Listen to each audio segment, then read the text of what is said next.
Hello అండి, welcome back to our channel Andhra రుచులు by మల్లిక. ఈరోజు మీకు ఒక కొత్త లంచ్ బాక్స్ రెసిపీని చూపిస్తున్నానండి. ఈ రెసిపీ అయితే మీరు ఇంతవరకు ఎక్కడా చూసిండరు. చాలా సింపుల్గా అండ్ తక్కువ ఇంగ్రీడియంట్స్తో అయిపోతుంది. ఎక్కడా కూడా వీడియో స్కిప్ చేయకుండా చూసేయండి. టేస్ట్ అయితే చాలా చాలా బాగుంటుందండి. ఇంకెందుకు ఆలస్యం, దీన్ని ఎలా ప్రిపేర్ చేసుకోవాలో చూసేద్దాం పదండి. దానికంటే ముందుగా మన ఛానల్ని కొత్తగా ఎవరైనా విజిట్ చేస్తుంటే కనుక ప్లీజ్ సబ్స్క్రైబ్ మై ఛానల్. దీనికోసం ముందుగా ఒక మిక్సీ జార్ తీసుకుని దాంట్లో ఒక 4 పచ్చిమిర్చిని తుంచి వేసుకోండి. మీ కారానికి తగ్గట్టుగా ఈ పచ్చిమిర్చిని అడ్జస్ట్ చేసుకోండి. ఎందుకంటే ఇందులో మనం ఎటువంటి స్పైసెస్ కూడా వాడమండి. ఓన్లీ ఈ పచ్చిమిర్చితోనే ఈ రైస్ మొత్తం కూడా ప్రిపేర్ అవుతుంది.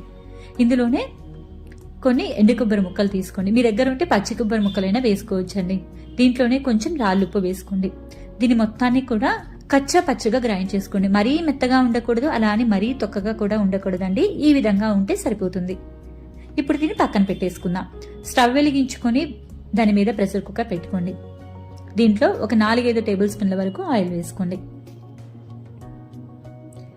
ఆయిల్ హీట్ అయిన తర్వాత 1 టేబుల్ స్పూన్ వరకు జీలకర్ర వేసుకోండి.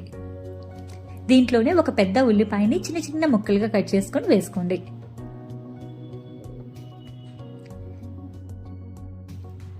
ఉల్లిపాయ ముక్కలన్నీ కూడా మనకి దూరగా వేగాలండి. అప్పటి వరకు కూడా మీరు ఫ్రై చేసుకోండి.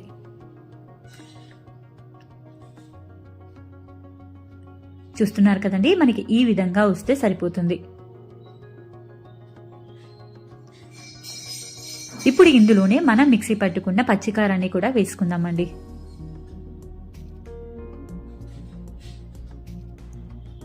ఇప్పుడు స్టవ్ ని లో టు మీడియం ఫ్లేమ్ లో పెట్టుకుని పచ్చికారం బాగా వేగేంత వరకు వేయించుకోండి.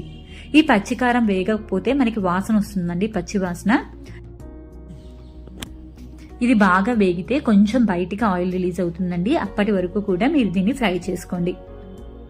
చూస్తున్నారు కదా, ఈ విధంగా ఫ్రై అయితే మనకి సరిపోతుందండి. ఇందులోనే ఒక 2 క్యారెట్లని ఇలా చిన్న చిన్న ముక్కలుగా కట్ చేసుకోండి. మీరు మరీ పెద్దగా కట్ చేసుకోకండి, ఈ విధంగా కట్ చేసుకుంటే సరిపోతుంది. వీటిని కూడా వేసేసుకుందాం. ఇందులోనే 1.5 టేబుల్ స్పూన్ల వరకు పెసరపప్పు వేసుకోండి. వీటిని నేను ఒక హాఫ్ అన్ అవర్ ముందు నానబెట్టుకుని వేసుకున్నానండి. ఈ రెసిపీలోకి ఈ పెసరపప్పు చాలా టేస్టీగా ఉంటుందండి. ఈ 2 కాంబినేషన్, క్యారెట్ పెసరపప్పు. వీటిని ఒకసారి బాగా కలుపుకొని దీని మీద మూత పెట్టుకొని ఒక 3-4 నిమిషాల పాటు క్యారెట్ ని కొంచెం కుక్ అవ్వనివ్వండి. లో ఫ్లేమ్ లో కుక్ చేసుకోండి. చూస్తున్నారు కదండి, 3-4 మినిట్స్ తర్వాత మీకు క్యారెట్ కొంచెం ఉడికిపోయి ఉంటుందండి.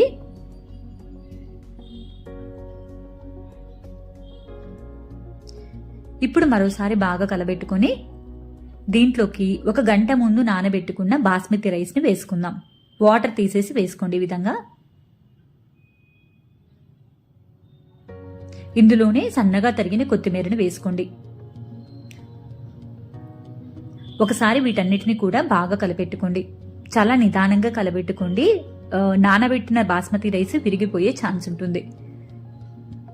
అందువల్ల చాలా నిదానంగా వీడియోలో చూపిస్తున్న విధంగా ఈ విధంగా కలబెట్టుకోండి. ఇప్పుడు ఇందులో వాటర్ పోసుకుందామండి. 1 గ్లాస్కి 1.35 వంతు వరకు వాటర్ పోసుకోవాలి. నేను ఇక్కడ 1 గ్లాస్ రైస్ తీసుకున్నాను, దానికి 1.35 వరకు వాటర్ పోసుకుంటున్నాను. ఇప్పుడు రైస్ మొత్తం కూడా వాటర్లో బాగా కలిసేలాగా కలుపుకొని ఒకసారి సాల్ట్ చెక్ చేసుకోండి. మనం పచ్చికారంలో సాల్ట్ వేసాం కదండి, అది సరిపోతే ఓకే, లేదంటే కనుక మరి కొంచెం సాల్ట్ వేసుకోండి. నాకైతే సరిపోలేదండి, మరి కొంచెం సాల్ట్ వేసుకొని ఒకసారి బాగా కలబెట్టుకొని దీని మీద మూత పెట్టేసుకుందామండి.